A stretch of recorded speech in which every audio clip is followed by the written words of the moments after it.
Hi guys. Hi. Hi. How are you looking back on your previous album, 2008? What are your first thoughts on that album? The albums that came out earlier. No, I mean the previous one. The one Folie A Deaux. Yeah? I like it a lot. You know, I think that it was a transitional album for us. You know, and I think that in Europe it was like, you know, when we play those songs at festivals now, like we play I Don't Care or whatever, like kids go pretty crazy. So I have fond memories of it. Well, you say transitional album between what sort of stages for you as a band? We were trying to. I mean, I think we were at the breaking point of our band, and if we had kept going, I think we would have imploded. So at that point, we put out the album, went out and toured and promoted it, and then we took a break for 3 or 4 years. Do you agree? Imploded? I mean, yeah, we needed a break. I think that was kind of the leading up to the point where we really needed the break. Yeah. Were you, when you stopped, let's say, after the previous album, were you afraid the band was not coming back together? You know, I mean, I don't think that there was a definite. None of it was definite. You know, like the timing or that it would happen, I don't think were definite. You know, and of course there's trepidation because this is like the only thing you've known, you know, as far as this world, you know, and being an adult and stuff. So yeah, of course. But I think some of that, like if there isn't that kind of, I wouldn't even like anxiety more than fears. I mean, if there wasn't that anxiety or that kind of tension, it wouldn't feel as sweet when it came back. Did you stay in touch? Oh yeah. How? Did you visit each other or? Yeah, I mean, like we would go hang out with each other. We don't all live in the same city, but like when we would be in the same city as each other, we'd meet up and we emailed each other and texted. You know, Patrick and Joe got married. We were all there at their weddings and that kind of stuff. You know. Now, what did you do music-wise during the breakup? What did you do music-wise? I did a few different projects. I filled in for some bands. I did a band with Joe called The Damn Things. Just whatever I could. Just had fun. I mostly DJ'd and did a lot of stuff like that. I did a project called Black Cards, put out an EP. I mean, like most of it was time off to like live my life. You know, I feel like we give so much of, or at the time we'd given so much of ourselves to the world that it's like you needed to make some stuff just for you again. What was the thing that was for you that you really missed in hindsight when you finally returned to doing that again? I mean, I miss being on stage with these guys, you know. I mean, it's just a different energy, you know. I mean, it's fun to do other things, you know, and it's fun to, you know, live life. But there is something that's like inherently special about when the four of us are on stage. Okay. Can you take us back to, well, the first time actually you were kind of coming back together? Was it a phone call or was it something? Yeah, we had I think when it got real was we had a meeting in New York that lasted like 7 or 8 hours at our manager's apartment, and that was, I think, for me, that was the moment it got real. But, you know, like, when we plugged in for the first time was probably when you're like, oh yeah, this is actually happening. Yeah. And were the songs written already for the new album, or? No, we were in the process of writing them. Like, we'd started. We don't write in the room with each other a lot, you know, so we'd started writing, and then when we got in the studio with Butch Walker was when we really, like, solidified it.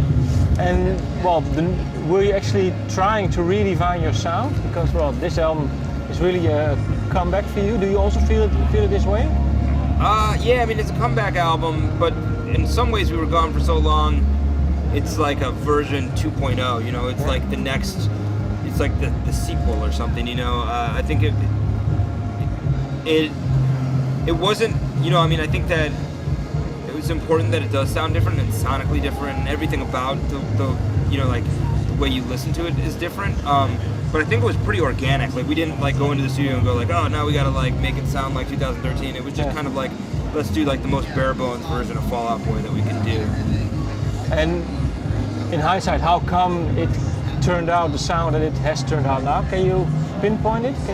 I think that there's a lot of reasons that it sounds the way it does. I think one, we kind of fine-tooth, or we kind of like figured out the demoing process, so I think a lot of the demoing kind of ended up on the album.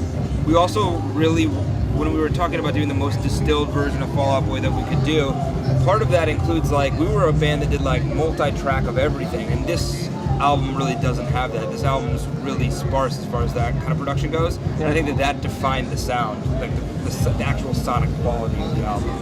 And are there certain key songs that once you wrote that song, you thought, well, this is the way we are going to go?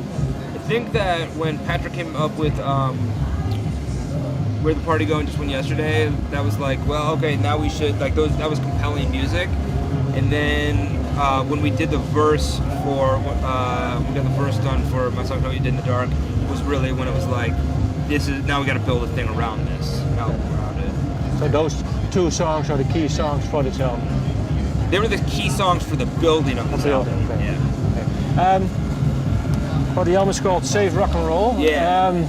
What is rock and roll nowadays? Haha, exactly. Yeah. I think that in the United States especially, there's this idea that rock and roll is like this quaint thing, kind of, you know, like it's like dads and leather jackets, and you know, like it's really boring, you know, and it's like, I think that when we talk about rock and roll, especially in the States, and like we haven't been worldwide enough on this album to really know, but when we talk about it in the States, people like dismiss Skrillex and they dismiss Kanye West and, you know, Kendrick Lamar, and those guys are like what rock and roll is in the United States for the most part, because it's dangerous and it's forward thinking and it's progressive.